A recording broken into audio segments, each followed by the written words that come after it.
Всем, ребят, привет! Сегодня со мной самый крутой чувак, да я бы сказал, даже один из самых крутых чуваков из Street Madness. Это Ваня Бизекс. Вань, привет!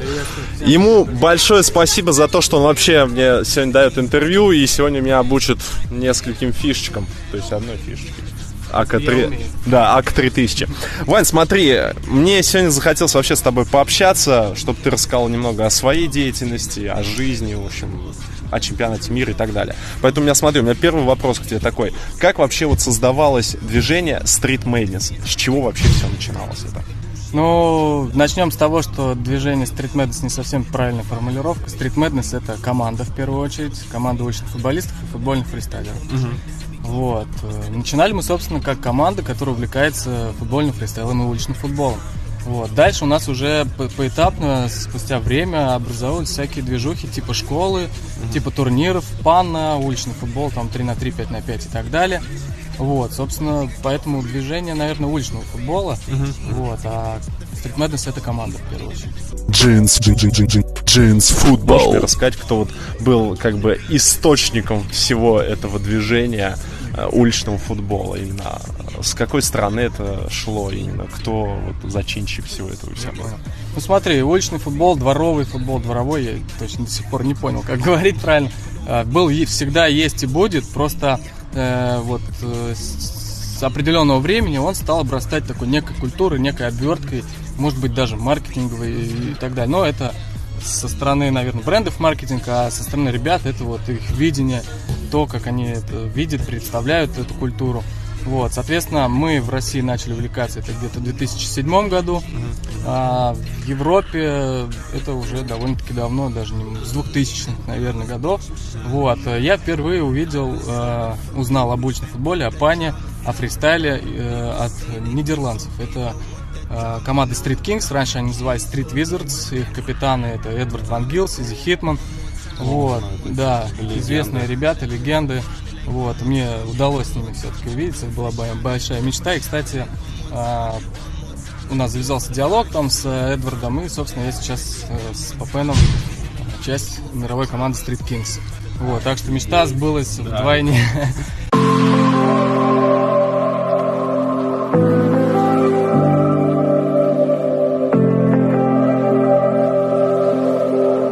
Давно ли ты вообще знаком с Папеном, Эллом, Силаджоем и другими ребятами? Ну, с Папеном мы еще на стадии вообще знакомства с футбольным фристайлом. Это 2006 год, там проходили первые встречи, сходки, там человек 6 там собиралось. И, в принципе, практически все эти люди сейчас в команде Street Madness, там, с исключением некоторых ребят. Вот, соответственно, с Папеном 10 лет. С Эллом года 3, наверное, он также, вот, как я рассказывал, да, интересовался, видно было, играет классно. Ну, он там какой-то турнир по пане выиграл, вроде бы, если я не ошибаюсь, в 2016 году. Да, он стал чемпионом паны 2016 года, пана Про имени. Вот, но это уже было после того, как он стал участником команды. С Лорем Джоем, наверное, тоже года 3 мы вообще с ним в интернете познакомились, что-то какое-то объявление я кинул по сайту вроде, и он такой, как раз я там, он начал интересоваться, сделал какой-то сайт свой, вот, ну и мы с ним познакомились, списались, ну и пошло-поехало. Вот, с остальными, с Думич мы знакомы, это девушка единственная в нашей команде, нет, наш фотограф Анна, Думич пару лет, остальные ребята, ну так, подтягивались, и Дьяконов, потом у нас еще такой состав огромный. Вот. Ну, в общем, либо те, кто на стадии основания был, либо те, кто 3-4 года назад был. Джинс футбол. Провокационный вопрос, а кто из вас круче? Смотря в чем, на самом деле. Папен, он такой прям классический футболист, ну, с элементами там классными, да, аками и прочего. То есть хорошо видит, чувствует футбол сам, да? Навил там его он передачу, прям он прям вообще... голландская, да, его любимая. Вот, он такой прям, можно сказать, голова на поле, да? То есть через него как старичок такой на опыте все делает. Эл очень техничный, скоростной, таскает, вообще классно делает. Пану тоже зарядился. Вот, я так как... Если наберу форму, то не буду уступать всем этим ребятам. Сейчас я, конечно, очень мало практики, серьезно говорю, в пану, потому что большая организационная деятельность и прочее, съемки. Да, в общем, везде, да, ты. И как бы вот именно практиковать, держать форму уже времени, к сожалению, не остается, может и даже желание. Как я его прекрасно понимаю, вот в музыке то же самое. Я уже не занимался вот так вот, я всегда по 5-6 часов сижу. А вот последний раз я, наверное, так сидел где-то год-полтора назад, вот серьезно.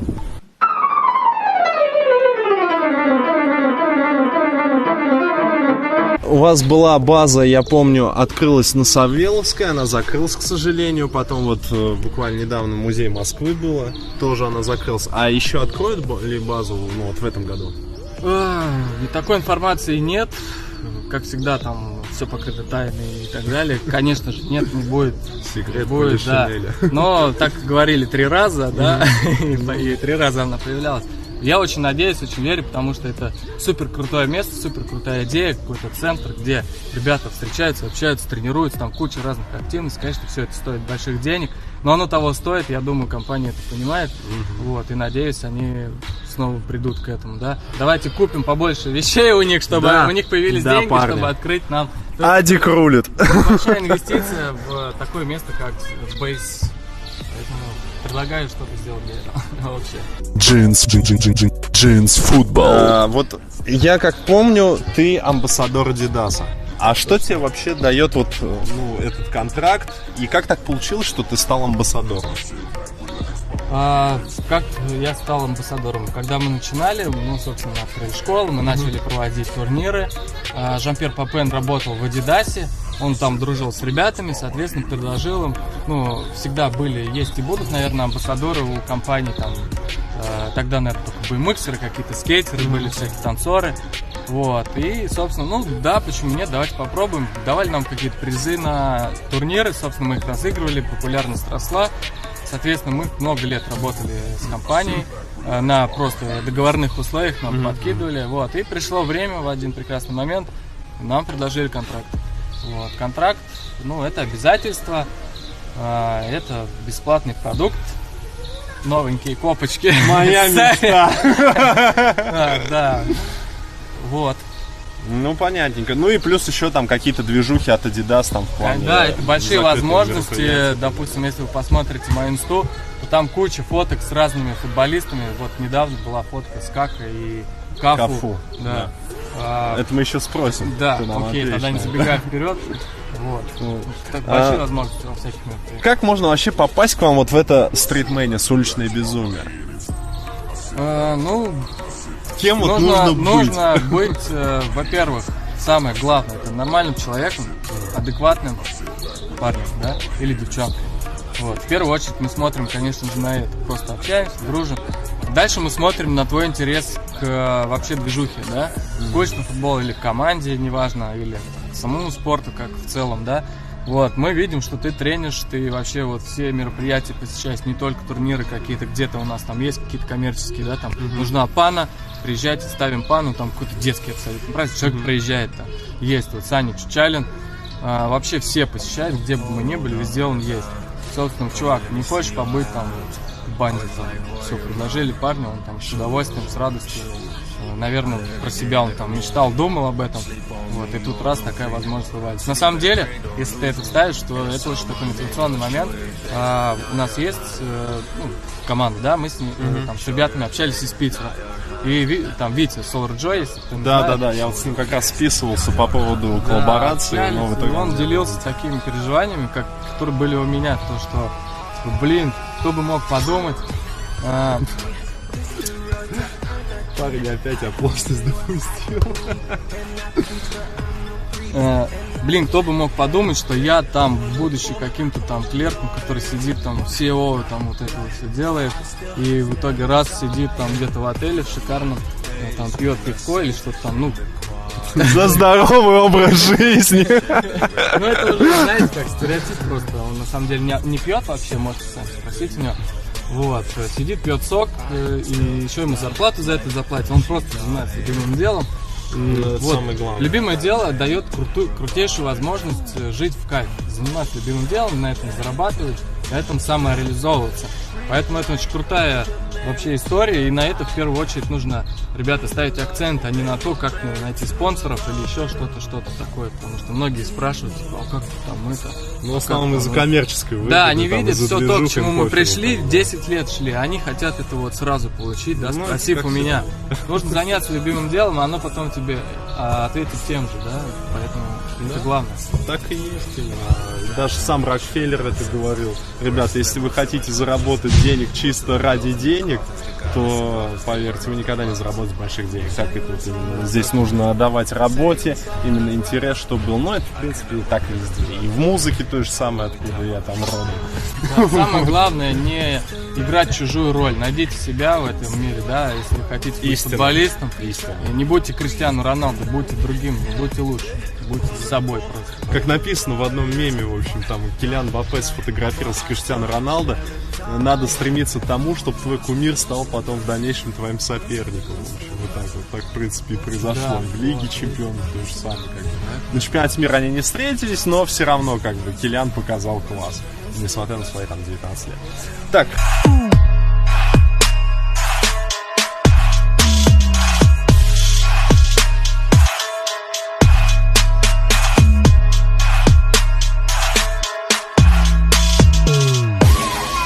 Недавно у вас был такой матч, был в базе в парке Горького. Пришел как раз Кака, я до него дотронулся, это было что-то с чем-то, ну серьезно. Не, реально, потому что Кака вообще мой любимый игрок считается. Когда он завоевал Лигу Чемпионов, 2006-2007 сезон был как раз, я просто от него фанател, серьезно. Я уже даже майку Милана купил, я ходил на все экзамены по фано, там, по композиции, сдавал в этой майке, серьезно. Я нацеплял прям под рубашку, прихожу, потом снимаю, все смотрят форму Милана, говорят, блин, слушай, ты что творишь вообще, парень, реально. Супермен, да. А вот реально вдохновение такое ловил, ну серьезно, потому что, ну блин, что он вытворял тогда в том сезоне, ребят, ну серьезно, посмотрите вот этот сезон, посмотрите Лигу Чемпионов, как он там выносил Манчестер Юнайтед, Баварию, Ливерпуль тот же самый, ну вообще. Вот что можешь рассказать вообще о своих ощущениях, потому что ты сыграл против этого футболиста Кака, но с Кафу сыграл в команде. Вот что можешь рассказать вообще про Кафу, как он видит поле, ну вообще как вы взаимодействовали, ну и свои первые ощущения. Ну, во-первых, по ребятам, Кака было более спокоен, чем Кафу. Он просто чисто на пас, принял, отдал, играл. Кафу немного иногда брал на себя игру, и там и Скорпион сделал, вот эту радугу точнее, перебросил, забил гол. Вот чувство мяча бразильское, там, знаешь, подкинуть, там, раз пробросить, ну вот, играючи с мячом, как Роналдинho, живой пример, да, то есть, конечно же, если бы мы где-то играли просто вот на поляне на какой-то, где никого нет вокруг, мы бы, возможно, получили бы удовольствие огромное, да, там, то есть, по фану. А там, конечно, еще зрители, еще, как я уже сказал, как бы нет практики, тебя туда выпустили, так как ты типа топовый чувак, и должен там показать, и ты вот это у тебя все в голове, то есть без разминки сразу вылетел. Поэтому было небольшое переживание такое, и, возможно, не получилось прям вот от души сыграть там. Где-то переживал, где-то нервничал, где-то не получается. Вроде от тебя еще ждут. Начали мы, конечно, резво, классно, то есть прям минуту, наверное, возили их там передачки, никто не мог отнять там. Хотя против нас играл там Сиан, Кака, там ребята остальные. Фред еще, а-ля такой, на Неймара похож, сначала подумал, блин, что Неймар. Папену возненавидел, он играл с ним на Красной площади, там какой-то был турнир блогеров, да, и он, говорит, возил просто, ну то есть не отдавал мяч вообще никому, и Папен там, он как раз такой принял, отдал. Ну да, он командный игрок, я как раз помню, я приходил на базу. Слава богу, я иди с ними, типа. Да. Ну, а вы выговорили что-нибудь Элу за то, что он за них сыграл? Как бы как-никак, он же ваши движухи это взял. Ну, а там надо было решать, либо Дэн за нас, либо Эл. Вот. Да, Эл сначала подорвался, а потом что-то такое хотел заднюю дать. Ну, потому что Папен его, кстати, нагрузил вот этой вот неймаровской историей. Как его там, ты сказал, зовут этого чувака? Фред, да, и что-то Эл там такой же начал назад пятиться. Ну, понятно. Но Дэн уже зарядился, поэтому, ну, нормально, ничего, удовольствие поиграли. Вот, где-то, конечно... Ну, это круто все равно. Встречать, вообще играть с такими ребятами, это, конечно, и повышает. Я, кстати, этих времен человек, да, я на них смотрел, как они играют, собственно, эти ребята. Вот, поэтому для меня они больше Ты меня понимаешь, old school. Да, old school, больше вес для меня и ностальгия, чем современные люди. Хотя хайпануть чисто хочется, если, да, знаешь, там Неймар увидел. Ну, мне не нравится, как он играет, в принципе, да. Ну, особенно... с душераком особенный, как да, он да, по да. полу Нет, у него есть кулака классные выдавал. фишки, но то, что он как он... И может реально ломает, потому что я не знаю, я Всё не играл в может быть. футбол, но это, конечно, жалкое зрелище. Ну, по большей части, да. Там вот столько народу видосов выпалило просто. Я помню этого Горделенко, знаешь, это комментатора? Как бы... Вот, из Матч ТВ. У него же своя там команда красноармейцы. Короче, так, ребят, приготовьтесь, стартуем. Неймар, все упали, давай кататься. А у нас тоже есть прикольное видео. Посмотри. Да, я видел в этом. Вообще. Нормально вот там отрепостили вообще. Хайп такой хайп. Джинс футбол. Ладно, двигаемся к следующему вопросу. Слушай, что можешь вообще сказать по поводу своей вот этой школы Street Madness? То есть не своей, а вашей школе Street Madness. Потому что я видел там объявление, приходи, чувак, мы тебя там научим. Как ты Все сказал, дела. Street Street Madness. Madness?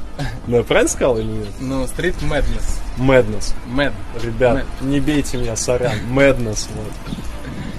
Так, что я могу рассказать? Да, это школа уличного футбола, где мы преподаем как футбольный фристайл, как классический футбол, да, ну, больше уличный футбол и конкретно пан, то есть это мы все-таки разделяем все эти понятия. Если человек приходит из профессионального клуба, да, там, подросток, да, там 15, 14, 13 лет, неважно, 10, и он занимается где-нибудь в Динамо или в Спартаке, то ему, понятно, нужна техника для и понимания вообще для большого футбола. Соответственно, мы стараемся давать истории для большого футбола. Вот. Так как все-таки паны не у всех ограничивается, да, это дело, мы стараемся делить также занятия, то есть классический футбол, там уличный футбол, элементы аки, там и прочее. И панофутбол, и футбольного фристайла для просто наибольшего чувства и контроля мяча. Вот, собственно, сейчас мы на период лета закрылись, так как чемпионат мира, так как все разъезжаются, самого занятости, тому тоже отдохнуть хочется. Стартуем мы в сентябре, как все классические школы, да. Вот, и весь год до лета работаем. Пока что где... Ссылка будет в описании. Да, и где и как, и когда мы не знаем, но скоро обязательно появится. И вот, как он сказал, по ссылочке можете все узнать. А можно ли будет к вам просто прийти на пробное, ну или как Не, у халявщику? нас есть, конечно, пробные занятия, есть вообще бесплатные мастер-классы всякие. Мы всегда пишем, приглашаем там. Все, ждите Всегда меня. можно прийти просто к нам поиграть и спросить какой-то вопрос, где мы обязательно ответим бесплатно и покажем, научим и обучим. Вот, и тут... Так что, ребят, пользуйтесь, это реально очень крутая возможность пообщаться с ребятами, которые видели очень много крутых футболистов. Плюс они вас могут там научить классным фишкам. Сегодня меня как раз будет Ваня учить одной классной фишке АК-3000. Вот, Отличный поэтому выбор. ждем. У меня, кстати, она вообще вот единственное, что не получается. Не получается. Да, Сегодня да, но я не беру постараемся. самые такие там. Кстати, а-ля. сегодняшний, наверное, видос будет показателем, насколько хорошо мы обучаем нашу школу. Да, а я как раз на своей шкуре это все проверю. Так ли это или нет. Вот.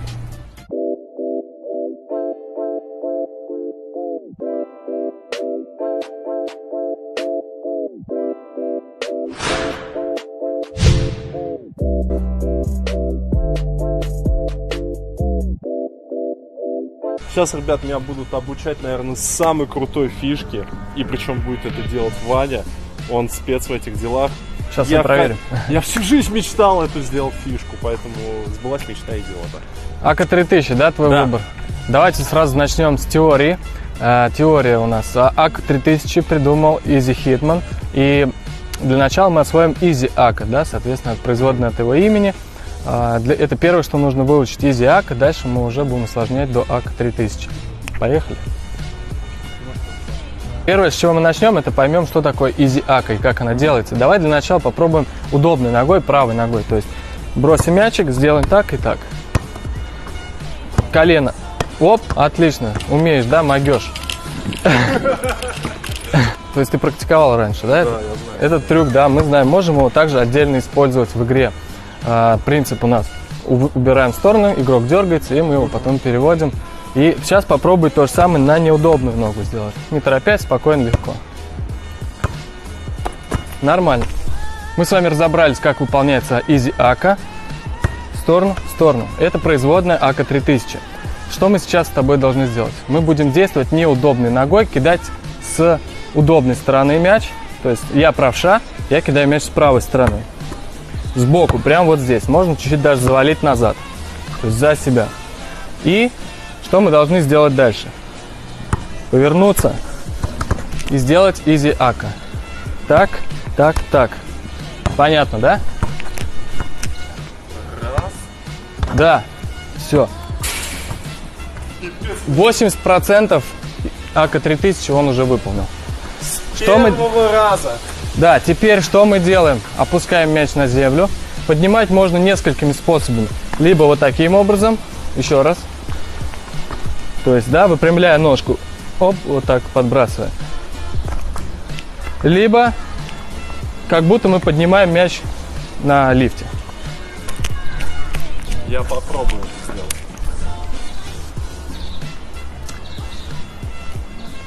Давай попробуем сначала таким образом. Если не получится, то попробуем перейти к другому методу, который... Вот так понять, что ли? Выбери для себя самый приемлемый способ. Нет, это более сложный. Просто. Вот это попроще, да? Нет, ты просто первый, самый простой. Это просто, смотри, перед собой подкидываешь. Все.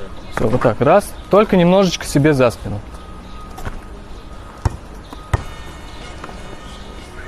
Сразу примечание, друзья, да, так к нам в школу много приходит ребят, которые не умеют банально подбрасывать себе удобный мяч. Если вы хотите практиковать подобные трюки, обязательно нужно научиться практически всем вариантам подброса мяча.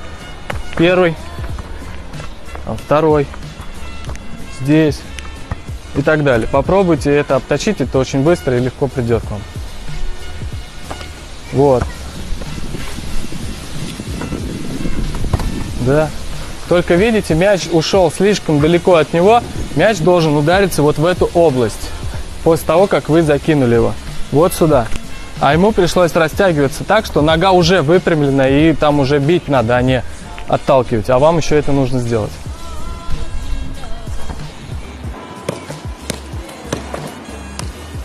Опа! Получилось! Да, ребят, это чудо! Да, Чувак, так. Как Он вам? знакомится с культурой уличного футбола. Да, вот так. Оп, оп. Это уже нет. Да, это уже Погба.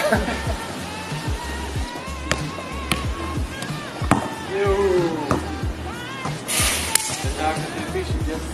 Да. Да. О, Что тебе попался в сети? Джинс футбол. Вы все это сами видели, что меня только что научили вот этой классной фишке. Вы только что видели, как у меня не получался и как потом получилось. Поэтому, парни, ссылка будет в описании и на инстаграм Вани, и на других ребят, и также на школу Street Madness. Правильно сказал? Все, Вот. сейчас вообще красиво. Вот, поэтому там реально вас обучат, но вы сами видели, вот буквально, вот я вам честно скажу, это не час было потрачено, буквально ну, где-то минут 10-15. Да, даже в 10. Да, и просто все доступным языком объяснили, и вы увидели сами результат. Поэтому приходите, вы не пожалеете просто. И плюс вы еще окунетесь в такую уличную, крутую футбольную атмосферу, что немаловажно для каждого человека. Да, надеемся, этот ролик вам поможет, вам придется куда-то приходить, поэтому платить деньги и прочее. Поэтому просто приходите на наши движухи, на наши встречи, и обязательно подписывайтесь на наши социальные сети, где мы выдаем всю информацию, что, где и когда, где будут крутые футболисты, топовые футболисты. Поэтому вот, ждем вас, друзья, будем рады всем. У нас круто.